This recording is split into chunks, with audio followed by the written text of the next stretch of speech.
Hello, my name is Avery, and welcome back to another haul episode. And in this one, I'm also going to be talking about the recent sales of Pokemon Yellow and Pokemon Red for exorbitant amounts of money. But the main point is the massive trade I did. I'm sorry I've been absent for a couple weeks. I have been incredibly busy with my music theory class in school, which sucks, and I really hate music theory. But regardless, I traded a base set booster pack and a few cards, plus a copy of Zelda Oracle of Ages for nearly everything you're about to see.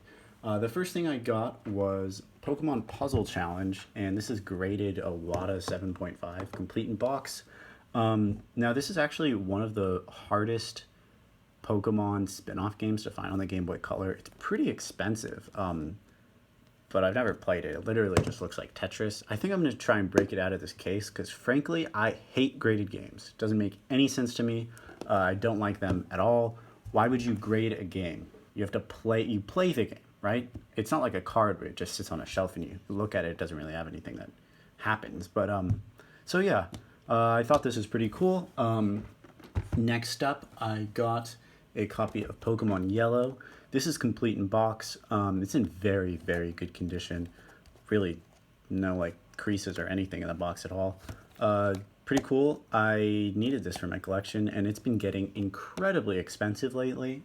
So nice to pick this one up. Next, I got a sealed Zelda 3DS Link Between Worlds edition. This is awesome. I always wanted one of these when I was a kid, but I never did get one because I already had a 3DS, so my parents didn't let me get one, which did make sense. I didn't really ask them anyways, but yeah, this is a pretty awesome variation of the 3DS. It's really one of my favorites, and this is just getting more and more expensive, so I was really happy that I got a sealed version. Frankly, I would rather have a complete in box so I can actually use it, but I'll probably get one in the future. So that was nice. Continuing on, I got a couple other Pokemon spin-off games. Pokemon Pinball and the Pokemon Trading Card game. These are both complete in box. Every single thing you're seeing here is complete in box. But I really like the hollow side pattern. This isn't really a game that I'm like gonna play at some point. I did, however, just beat the Pokemon Trading Card game. This game's awesome. Highly, highly recommend it. Very, very fun. I think I'm gonna get the Japanese version of Pokemon Trading Card Game 2 so I can play it. This is an awesome game. It's really, really, really fun. There's a little Charizard and Blastoise. And it comes with a Meowth promo card, which is inside. I'm not going to take it out. I actually have an extra one of those, and I might list it sometime in the future. But yeah, I really, really recommend this game. And I had no idea how the TCG actually worked. I've been collecting for years, but I didn't know how it worked, and now I do. And frankly, I kind of want to get some Gen 1 cards and play with one of my friends. So yeah, got these two. And finally, I got Pokemon Crystal, complete in box. This is the most expensive Pokemon game by far. Just the box recently sold for $500. So I was really happy that I got this. Probably never would have actually bought it. I'm really glad that I got to trade for it. This is the first printing, you can tell from the bottom, but I'm going to do a comprehensive look at Game Boy Color, Advance, and Classic, like the normal Game Boy boxes at some point in the future, and I'll go into more about how I know this is a first printing. So yeah, really glad I got this. I will also play it at some time in the future, but it's basically like gold and silver as far as I'm aware, so I assume it's not very complicated. Anyways, really glad I got that as well. Now, a couple of other pickups I made in the last couple weeks. I'm not going to go through everything in this video because there's a lot of stuff that came in and a lot of stuff that I also sold. So I'll just go over a couple more. I also got this copy of Pokemon Yellow. Now, this one wasn't complete in box, but I recently just got the last inserts to complete it. The game...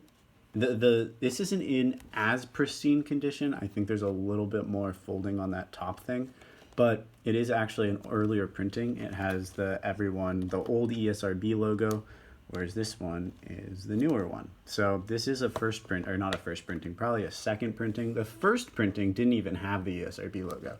I will also probably make a video about that at some point. But yeah, now I have two. I'm going to sell one of them at some point, but honestly, they just keep getting more and more expensive. So I think I'm going to hold on to it for a little bit and see how the prices go. Now, in terms of listing, one of the biggest ticket items I've recently listed is this shell cup. Now, this is something I talked about in a previous video. I actually have every single one of these, but this is a really special version of the shell cup. Now, I'm going to show you exactly why. Okay, just going to take it out of the box. Yeah. Kind of hard to get out. Get out. This is essentially new. I've really only taken it out to take pictures. There we go. Excuse the styrofoam, but that's just kind of what happens. So anyways, just to show it off really quickly. This is actually the second printing of the shell cup, but as I showed you in the last video, you can actually tell what number it is. This is the 8th printed out of 2096. This is the 8th one. So this is pretty awesome. I mean, it's the 8th one in total. I just listed this. It has a bunch of watchers already. If anybody's interested in it, I would really hop on that right now. It's completely new. I've really never touched it. It still has a little plastic baggie and everything. But yeah, it's a pretty cool product. It's gonna sell any day. I have no doubt. So if you're interested in that, I would really try and get it like right now, because it's just a matter of time before it's done. So anyways, continuing onwards, another couple of cool things I got. Okay, I picked up this copy of Donkey Kong Country 3. This is complete in box. Box is in horrible shape, but it has all the inserts, and I was thinking that I'd probably just buy the game separately, or the box separately, keep the game and the inserts, and then buy another box that's like not like that. Really don't like games like this that are in such poor condition, but that's okay. And lastly, I want to go over a couple of really cool promotional posters I got. I ordered these all in bulk, and honestly, I just think they're really awesome. So the first one I got was a Pokemon EX Sandstorm, like storefront hanger. So this was actually my least favorite set that Pokemon ever made, but I grew up with this, so I do have an amount of nostalgia. Let's see if you can see this whole thing. There you go. So that's the first one I got. The next one I got, these are all awesome. Oracle of Ages and Oracle of Seasons. And this is an advertisement for the guidebook. I actually have the guidebook, and I'm currently playing the game using it because, frankly, the game is super, super hard. So yeah, love the colors on this. I'm not exactly sure where I want to display them yet, but I will figure that in the near future. Next, I got Zelda Minish Cap. I love the colors on this too. Really, really awesome. And one of my favorite Zelda games of all time. So yeah, pretty cool. And lastly, I got another Donkey Kong Country promotional thing. So this was like a sweepstakes Donkey Kong Country form. I'm not going to cut this out and send it. It's actually ended in 1996, which is a little bit sad. So it can't, wait, 1995. I lied. February 15th, 1995. This is before Banana Books. But yep, so got this thing. Frankly, I really kind of want to get Donkey Kong Country for the SNES because I have so many promotional items related to it, yet I don't have the game somehow. So yeah, I'll get that in the near future.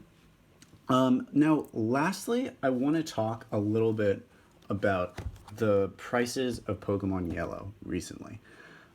So a couple of factory sealed copies of Red and Yellow sold for upwards of $70,000 in auction.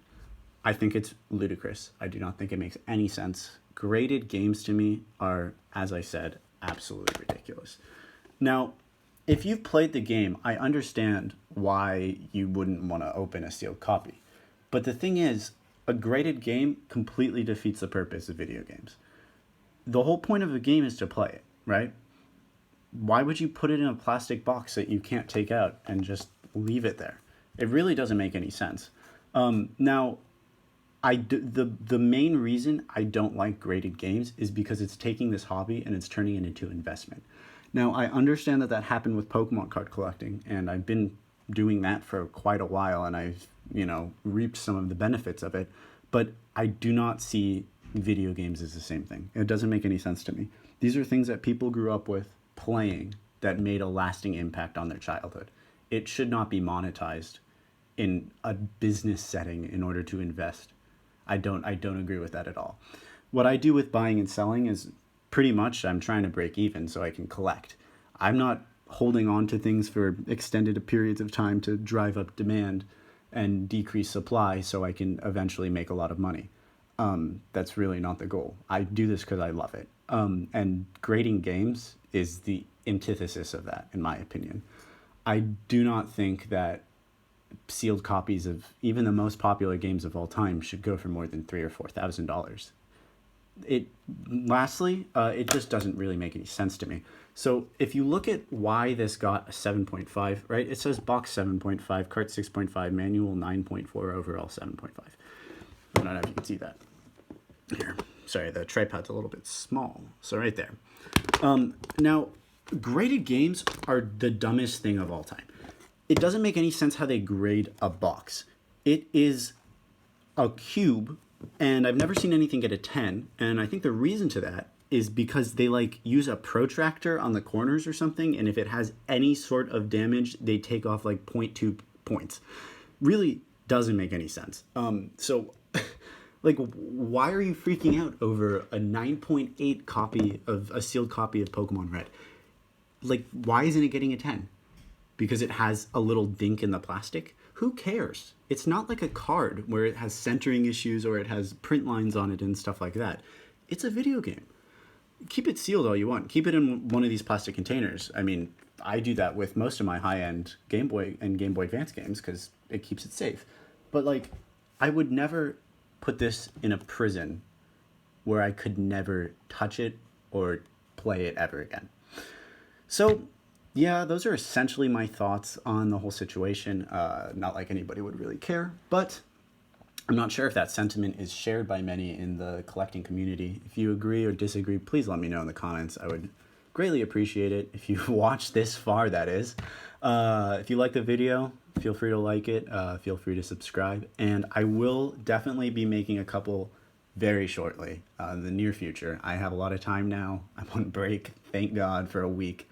So I will definitely be making another listing video very soon in the future. And probably another Nintendo Oddities. And an in-depth look at Game Boy and Game Boy Advance and Game Boy Color cartridges and boxes. So, yeah, I hope you guys enjoyed. I will be back very soon. And, yeah, have a nice day. Bye-bye.